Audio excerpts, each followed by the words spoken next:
The Pool of Fire by John Christopher, Chapter 2, The Hunt. We headed southeast, away from the winter that had closed in over the land.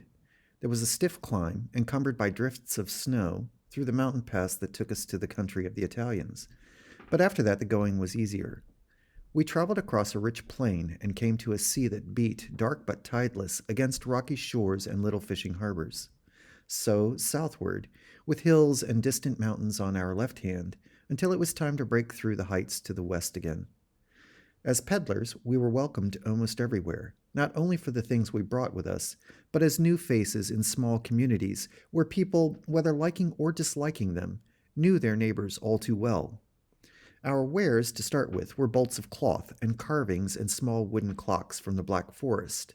Our men had captured a couple of barges trafficking along the great river and made off with their cargoes.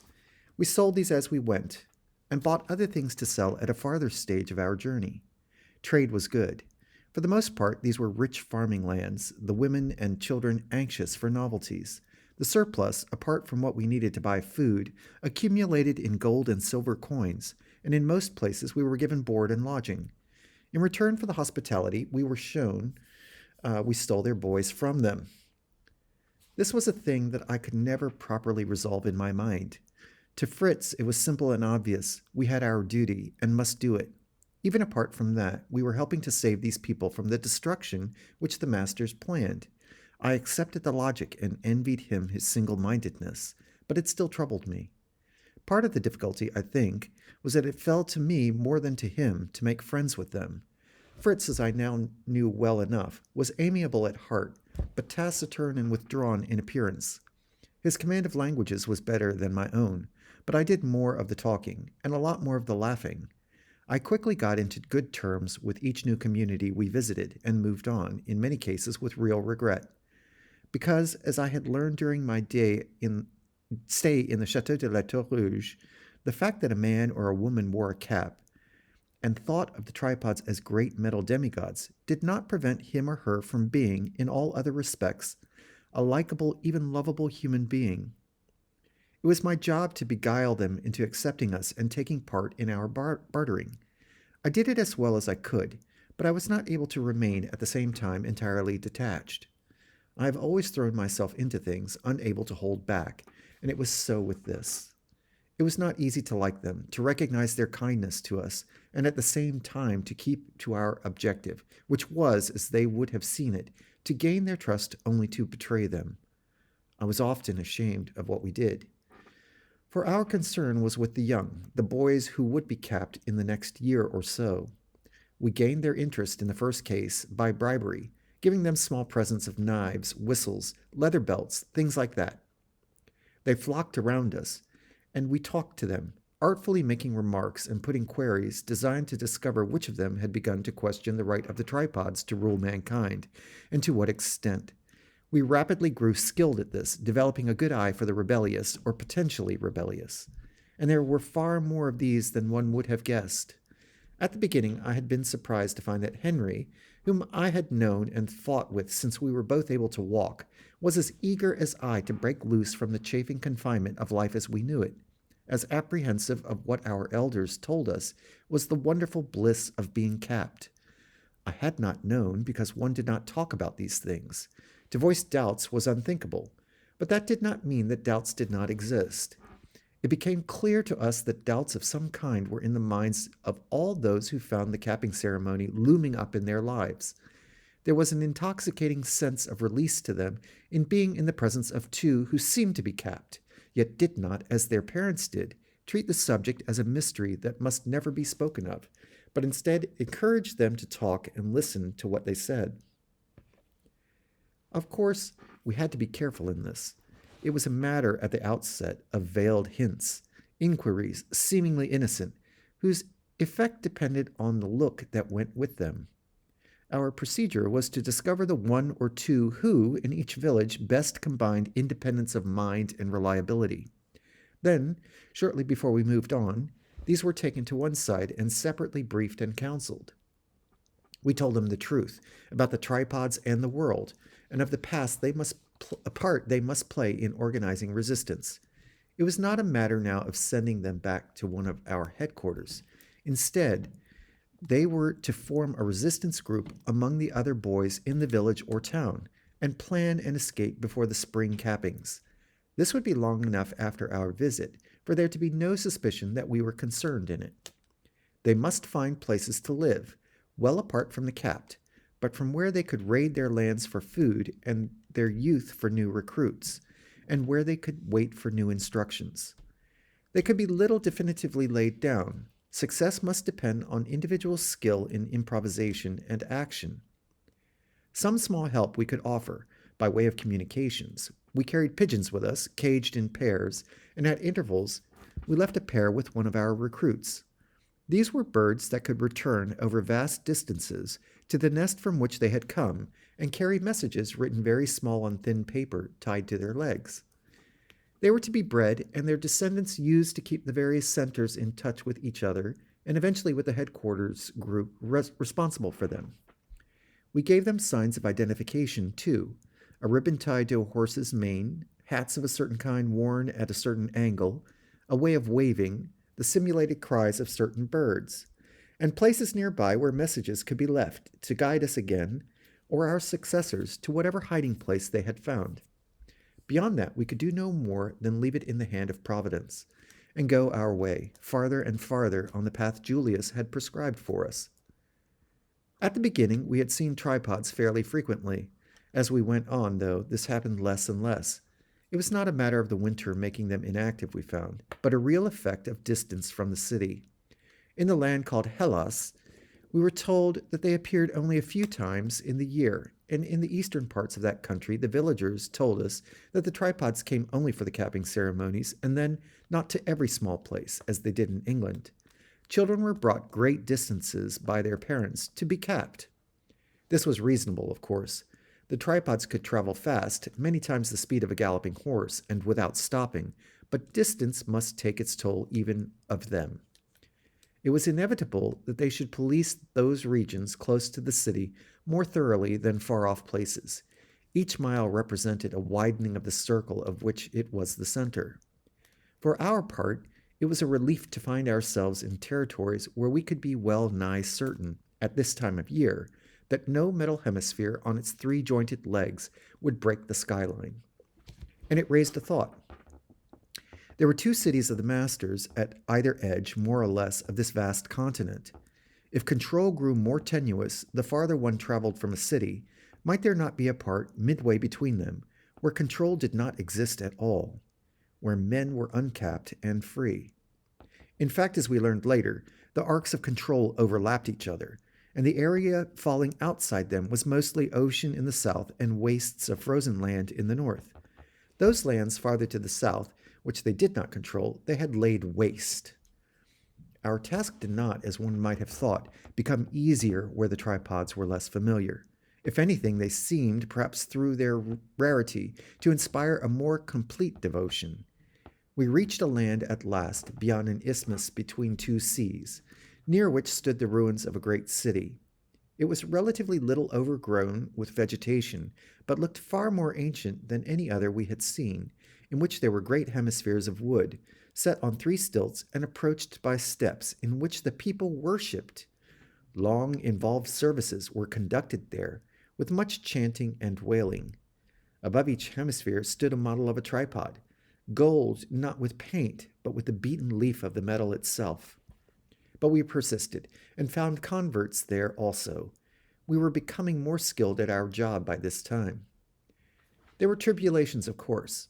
Although we had moved south into sunnier, warmer lands, there were times of bitter cold, particularly in the higher regions, when we had to huddle close to the horses at night to keep the blood from freezing in our veins, and long, arid days in near-desert regions, when we had to look anxiously for a sign of water, not so much for ourselves as for the horses. We depended on them absolutely, and it was a staggering blow when Fritz's horse sickened and a couple of days later died. I was selfish enough to be glad that it was not my own horse, Crest, of whom I was very fond. If Fritz felt anything of that sort, he kept it firmly to himself, but even more concerned with the difficulties that faced us. We were in bad country, too, on the edge of a great desert, and a long way from habitation. We transferred as much of our baggage as possible to Crest and plodded off, walking now, of course, in the direction of the nearest village. As we went, we saw large, ugly birds drop from the lazy circles they had been making in the sky to rip the flesh from the poor beasts' bones. They would be picked clean within an hour. This was in the morning. We traveled all that day and half of the next before we reached a few stone huts clustering about an oasis. There was no hope of replacing our lost animal there, and we had to trek on, another 3 days, to what was described as a town, though no bigger, in fact, than the village of Wharton, where I was born. Here there were animals, and we had the gold we had collected with which to pay for one. The difficulty was that horses in these parts were never used as beasts of burden, but only as gaudily caparisoned steeds for persons of high rank. We could not have afforded to buy one, and would have bitterly offended local custom if we had done so and then put packs on it. What they did have here was a creature whose picture I had seen once on the side of a carton which I had found in the tunnel that led up through the White Mountains, and gazed at curiously as an inexplicable relic of the ancients. Now I saw it in the life. It was covered in coarse, light brown hair, and stood higher than a horse, and had a huge hump on its back, which we were told contained a store of water on which it could live for days, a week even, if necessary. Instead of hooves, it had great splayed feet with toes. The head, at the end of a long neck, was hideously ugly, with loose lips and big yellow teeth, and, I may say, foul breath. The animal looked awkward and ungainly, but could move surprisingly fast and carry huge loads. Fritz and I had a disagreement in regard to this. I wanted us to purchase one of these beasts, and he opposed it. I suffered the usual frustration that took place when we were at odds over something. My passionate statement of my own argument was met by stolid, unyielding resistance on his part. This made me indignant. My indignation made him more sullenly obstinate, which increased my indignation further, and so on. My enumeration of the animal's advantages was answered by the simple counter that we had almost reached the point at which we should turn and start our return swing toward the caves. However useful it might be in these parts, it would look bizarre in places where it was not familiar, and the one thing we must not do was attract undue attention. It was also likely, Fritz pointed out, that being accustomed to this particular climate, it might well sicken and die in more northerly lands. He was, of course, quite right, but we spent 2 days wrangling before I could bring myself to admit it, and to admit, to myself at least, that it was the very bizarreness which had in part attracted me. I had been envisaging myself, poor Crest forgotten for the moment, riding through the streets of strange towns on the creature's swaying back, and people flocking around to stare at it. With the same amount of money, we were able to buy 2 donkeys, small but hardy and willing beasts, and loaded our goods on them. We also had enough to purchase the wares of this country, dates, various spices, silks, and finely woven carpets, which we sold very profitably later on. But we made few converts. The language defeated us both utterly. We could buy and sell and barter in sign language, but one required words to talk of liberty, and they need to win it from those who enslaved us. Also, the cult of the tripods was far stronger here. The hemispheres were everywhere, the larger ones having a platform under this tripod figure at the top, from which a priest called the faithful to prayer 3 times a day, at dawn and noon and sunset. We bowed our heads and muttered with the rest. So we reached the river indicated on our map, a broad, warm waterway which moved in sluggish serpentine coils through a green valley, and turned back toward home. The return journey was different. We took a pass through a range of mountains, and came out near the eastern shore of that sea we had glimpsed from the ruined great city that stood on the isthmus. We followed it around to the north and west, making good time, and once more winning great numbers to our cause. The people spoke the Russian tongue, and we had been given some instruction in this, and notes to study. We traveled north, but summer was outstripping us. The land was bright with flowers, and I recall one time when we rode all day long in the intoxicating scent of young oranges, ripening on the branches of huge groves of trees. Our schedule called for us to be back at the caves before winter, and we had to press on fast to keep it. We were moving back toward the city of the masters as well, of course. From time to time, we saw tripods striding across the horizon. We saw none close at hand, though, and were grateful for that. None, that is, until the day of the hunt. The masters, as we had learned, treated the capped differently in different places. I do not know whether the spectacle of human variety amused them. They themselves, of course, had always been of one race, and the notions of national differences, of many individual languages, of war, which had been the curse of mankind before their conquest, were utterly strange to them. In any case, although they prohibited war, they encouraged other forms of diversity and separateness, and cooperated to some extent in human customs. Thus, in the capping ceremony, they followed a ritual as their slaves did, appearing at a certain time, sounding a particular dull booming call, fulfilling prescribed motions. At the tournaments in France and at the games, they attended patiently throughout, though their only direct interest was in the slaves they would acquire at the end. Perhaps, as I say, this sort of thing amused them, or perhaps they felt that it fulfilled their role as gods. At any rate, we came to a strange and horrible demonstration of it when we were only a few hundred miles from our journey's end. For many days we had been following a vast river, on which, as in the case of the river that had led us north to the games, much traffic plied. While the ruins of a great city lay in our path, we detoured onto higher ground. The land was well cultivated, to a large extent with vines, which had been recently stripped of grapes for the harvest. It was well populated, and we stayed the night at a town that looked down toward the ruins and the river and the broad plain beyond, through which it ran into an autumn sunset. The town, we found, was seething with excitement, crowded with visitors from as much as 50 miles around, on account of what was to take place the following day. We asked questions as ignorant wandering peddlers, and were answered readily enough. What we learned was horrifying. The day was called by different names. Some spoke of the hunt, others of execution day. In my native England, murderers were hanged, a brutal and disgusting thing, but one which was thought necessary to protect the innocent, and which was carried out expeditiously and as humanely as such a practice could be. Here, instead, they were kept in prison until one day in the autumn, when the grapes were in and pressed, and the first new wine ready. Then a tripod came, and one by one the condemned were turned loose, and the tripod hunted them, while the townspeople watched and drank wine and cheered the sight. Tomorrow there were 4 to be hunted and killed, a greater number than there had been for several years. On that account the excitement was the greater. The new wine would not be served until the morrow, but there was old wine enough and a good deal of drunkenness as they slaked their thirsts and soothed their fevered anticipations.